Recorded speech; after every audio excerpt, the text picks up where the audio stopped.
nipo shambani. Hapa ni Matufa katika kata ya Magugu, wilaya ya Babati, mkoa wa Manyara. Hili ni shamba la mpunga, kama ambavyo unaona mpunga umependeza shambani kupita maelezo. Mimi naitwa Michael Nanyaro na ninao mengi sana ya kuzungumza na wewe, lakini miongoni mwa vitu ambavyo vijui, hivi ushakusikia kuna mbegu inaitwa bawalanzi? Ushakusikia mbegu inaitwa mshwa sigara? Hivi unajua kwamba kuna mbegu inaitwa kulana bwana? Sasa hii utaipata hapa katika kijiji hiki cha Matufa katika kata ya Magugu, wilaya ya Babati, mkoa wa Manyara.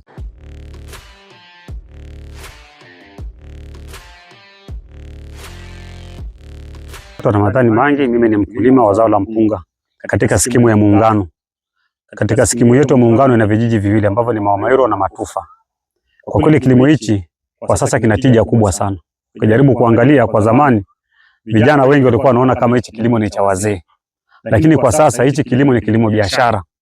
Kwa hiyo watu wanalima kwa wakati, wanasia mbegu kwa wakati, wanang'olea kwa wakati, wanaweka mbolea. Kwa kweli wanapata faida kubwa sana kwenye kilimo cha mpunga kwa sasa. Ndio. Vijana wengi hawakuwa wanajishughulisha sana na kilimo. Lakini sasa hivi tunaona kilimo kinalipa. Pengine umeona kundi kubwa la vijana likiingia huku, kitu gani ambacho kimewashawishi ukiachana na fedha ambazo zinapatikana?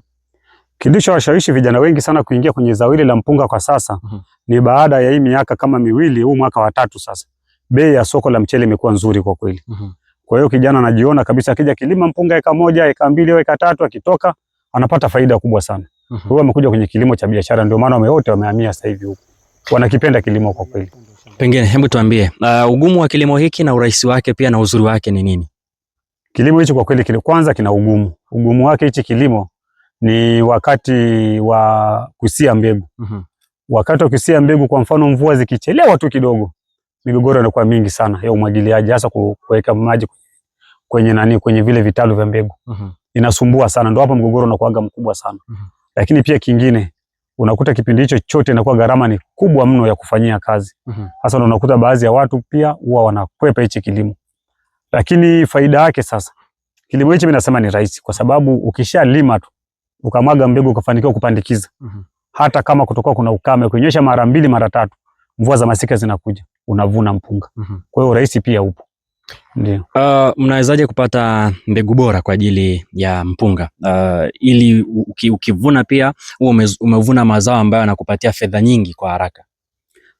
Mimi niseme tu nishukuru serikali yetu ya Jamhuri ya Muungano wa sasa hivi kwa sababu wanajitahidi sana kwa kweli. Sasa hivi kuna kampuni nadhani, kuna shirika linaitwa ASA. Wale mabwana wanajitahidi sana kutuletea mbegu za kisasa, kila mwaka wanakuja na mbegu. Kweli, yani miaka ya mwanzo kabisa ilikuwa tunajua tu tunalima labda bawalanzi, labda na ile mshwa sigara, na hii wanasema kulana bwana. Lakini hivi tunavyoongea sasa hivi, tuna mbegu nyingi sana zimetoka za kisasa kama Saro 5 ambayo inafanya vizuri sana kwenye kipato. ASA wale wanatusaidia sana.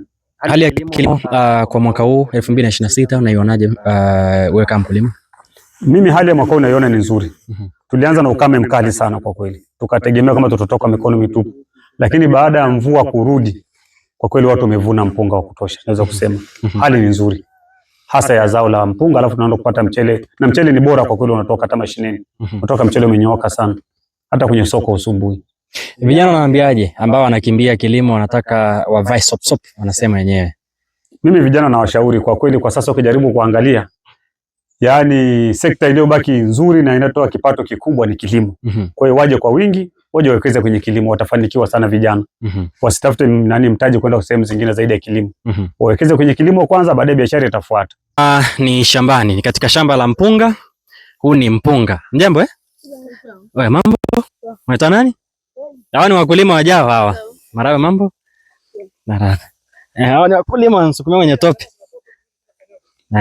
Mambo chali? Unaitwa nani? Hapa ni kwenye shamba la mpunga na tupo huku wilaya ya Babati, mkoa wa Manyara, katika kata ya Magugu. Tumekuja kutembea huku kutazama kile ambacho wakulima wanakifanya. Hili ni shamba la mpunga. Huu ni mpunga. Ile cheka na watoto ambao mnaiona inatoka hapa. Kilimo kinafanyika hapa na watu wanapata kitu burudani kutokea Magugu, Manyara. Sawa, twende. Nataka kuonesha vitu mbalimbali ambavyo vinapatikana huku. Tazama. Unachanja mbuga. Hizi hela zinatafutwa hizi kwa shida. Chambuga upita shambani huku. Kilimo kinakwenda vizuri na mpunga umestawi. Katikati kabisa ya mashamba, tazama uwanda huu. Tazama ukubwa huu wa mashamba katika kijiji cha Matufa, wilaya ya Babati, mkoa wa Manyara. Tazama mpunga wa namna ambavyo umependeza. Katikati kabisa mwa mashamba. Ni kilomita nyingi kweli kweli kutokea Arusha, Tanzania, lakini ni kilomita takriban 20 kutokea hapa mpaka kufika Babati mjini. Huku kuna matope, lakini ndio hivyo tunavuka taratibu. Bwana, asante sana. Hapa ni shambani na umeona kile ambacho kinafanyika shambani. Kuna mbegu umezitaja hapo. Kula na bwana, bawalanzi na nyingine sijahitaji. Moshi wa sigara. Moshi wa sigara. Ndio. Hizo ni mbegu. Hizo ni mbegu. Na kwa sasa zimekuwa adimu sana hizo mbegu. Zinapatikana kwa tabu sana. Isipokuwa na washukuru wale hasa kwa kweli wamekuja kuhamasisha watu. Sasa hivi nimeona ile bawalanzi imerudi. Bawalanzi na hiyo kula na bwana. Ndio kama unavyoona hapa nyuma yangu, hii ni kula na bwana ambayo sasa hivi inaita super magugu. Ndio ilikuwa kula na bwana hii. Lakini kuna bawalanzi. Lakini vile vile kuna huo moshi wa sigara ambao ulikuwa ni mpunga ambao kwa kweli kwa mfano ikipikwa nyumba ya labda nyumba ya 10 au huko nyumba ya 10 unasikia harufu inavonukia. Sasa ile kidogo imekuwa adimu na inakumbwa na magonjwa sana. Lakini vile vile kuna kahogo. Mbegu za kizamani hizo, kuna kahogo. Lakini vile vile palikuwa pana super kiela. Zipo na wanalima sana. Kuna mbegu zamani ilikuwa inaitwa kitumbo. Kitumbo ipo, lakini sasa kwa sasa hivi kwa kweli naona watu wanaikwepa kidogo, haifanyi vizuri sana kama super nani hii Saro 5.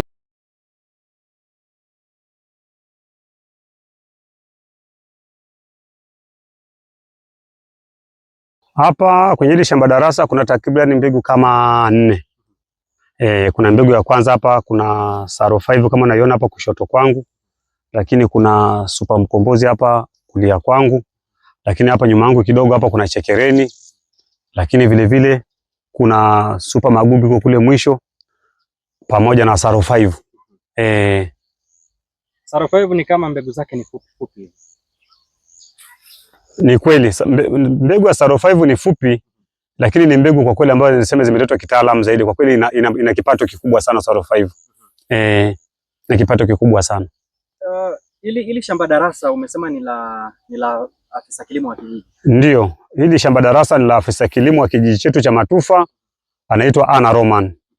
Na huyu afisa kilimo amekuwa kila msimu unapoanza wa kilimo lazima alete shamba darasa ili wakulima wake wajaribu kujifunza kwamba mwaka huu ataenda na mbegu gani ambaye ina kipato kikubwa zaidi. Ndio. Wizara ya Kilimo nadhani kuna kitu amekiona hapa. Huyu Anna Roman nadhani huyu ndo afisa kilimo sasa. Ni kweli. Yaani ukitaka kusikia afisa kilimo ni huyu Anna Roman. Kwa sababu maafisa kilimo wengine wanakaa ofisini. Lakini akaamua kuanzisha shamba darasa ili wakulima wajifunze. Ili kama wakulima linawasaidia kwa kiasi gani? Mimi naweza kusema tu kwa kweli tangu afisa kilimo ameletwa hapa Matufa. Kwa kweli kia content creator uko ndo create content sasa. Napata eka lakini hakuna ambacho hakiwezekani. Tupo tunapambana. Huku ni shambani. Aliyeniambia nisije na buti pia naye alaaniwe. Kwa sababu huku nilikuwa napaswa nivae buti. Ndugu yangu Gaspar huko alikuwa anataka avae helmet. Anambia huku hujaja kujenga bwana. Umekuja shambani. Mtu ambaye amezaliwa mjini kijenge kabisa anataka avae helmet shambani. Hawezi kuelewa haya mambo. Kwa lazima uwe unamuelekeza baadhi ya vitu. Kama ambavyo tumekuambia hapa ni Babati Manyara. Tulikuonesha shambani namna ambavyo watu wanafanya kazi. Tulikuonesha namna ambavyo kilimo cha mpunga kinafanyika. Hapa ni mashine, ni kiwanda kwa ajili ya kukoboa mpunga. Unayoona hapa ni magunia ambayo tayari yamefika mashine kwa ajili ya kukobolewa. Vijana wako hapa wanapiga kazi na kila mmoja anakifanya kile ambacho kimemleta. Hakika kilimo kinalipa. Kilimo ni ajira. Hii ni Nanyaro TV. Endelea kutufuatilia. Mimi jina naitwa Ahmad Isa. Hebu tuambie ni nani hapa? Mimi ni kaimu mwenyekiti. Hapa shughuli zinazofanyika ni kama mnavyoziona. Sana sana hapa ili godown ni godown la mpunga.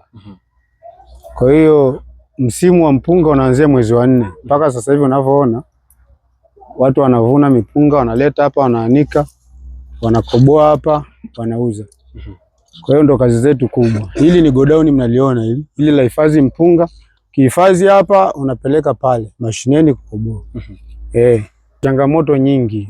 Kwanza watu wanapambana kulima lakini kuna mapungufu mengi sana. Ina maana kilimo cha zamani na sasa hivi ni tofauti. Sasa hivi mipunga inapigwa sumu. Zamani watu walikuwa wanalima tu hamna sumu. Kwa hiyo gharama zimekuwa kubwa. Wanapiga sumu, unaona? Ukija kwenye mbolea imekuwa juu, haipatikani kama hivi sasa hivi unavyoona. Kwa hiyo kilimo kimekuwa na changamoto kubwa sana. Wateja, si mnaona hapa wateja hamna. Wateja wananunua mchele hapa ni hawa kilo 50, 20 wanatoka madukani. Wale wateja wa kutoka Arusha hakuna. Wameenda wapi wateja? Sijajua, huu mwaka wateja wamekuwa shida sana. Hawa wali. Hawa watu siku hizi hawali. Wanakula lakini sasa changamoto mimi naona sijajua ni nini. Ni bei.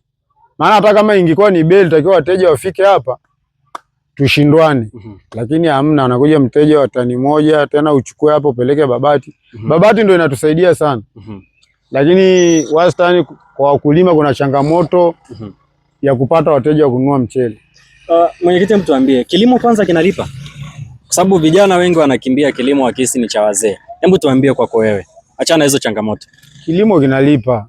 Maana nikiangalia kuanzia mijini wapi wanategemea watu walime hapa wenyewe wapate chakula.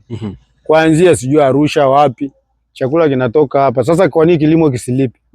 Vijana wanatakiwa tu wapambane waingie kwenye kilimo. Hakika kilimo kinalipa. Kilimo ni ajira. Hii ni Nanyaro TV. Endelea kutufuatilia.